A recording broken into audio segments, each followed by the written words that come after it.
Hinarang ng mga taga-suporta ng tinanggal na mayor ng Imus na si Manny Maliksi ang paghahain ng COMELEC ng writ of execution na nagdedeklarang si Homer Sakilayan ang nananong alkalde sa lungsod.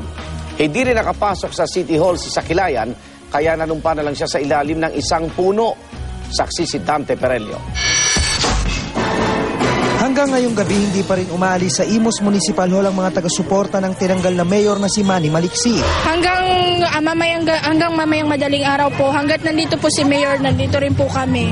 Uuwi kami ngayon, tapos bukas madaling araw, babalik kami. Mga 4, babalik kami dito. Yung bantay ngayon, palitan kami. Maaga pa lang bantay sarado na nila ang munisipyo.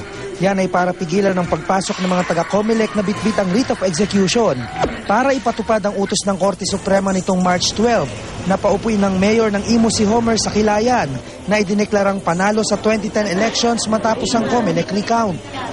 Hindi nagpatinag ang mga taga-suporta ni Maliksi sa kabila ng pakiusap ng COMELEC. Dahil dito napilitan ng mga taga-COMELEC na akyatin ang bakod ng munisipyo para maihain ang writ of execution.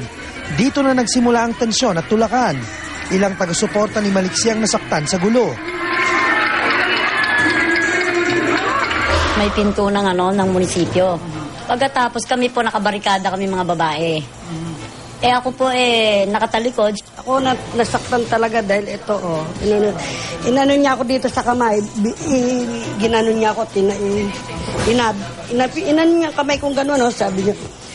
Umalis ka dyan, sabi ganyan, kakasuhan kita. Dahil hindi nakapasok ang COMELEC, sa ilalim na lang ng isang punong kahoy isinagawa ang oath-taking ni Mayor Homer Sakilayan pasado 1:00 ng hapon. Siguro, pansamantala, kung wala ako makukuha more accessible office near the City Hall compound, dito na muna ako mag-opisina sa lugar na ito. Pero giit ni Maliksi, bukod sa kulang ang pirma sa writ of execution, inaapila pa nila ang desisyon ng Korte Suprema. So yun lang naman ang gusto natin, na ma-hear out ng Supreme Court yung ating motion for reconsideration na yan. At kung ano man ang magiging desisyon ng Supreme Court, ating irerespeto. Hindi naman para manatili tayo sa ating pwesto na to kung talagang pinabababa na tayo. Wala namang problema. Hindi naman namin iniaalis na mag-file sila ng motion for reconsideration. At yan ay karapatan nila.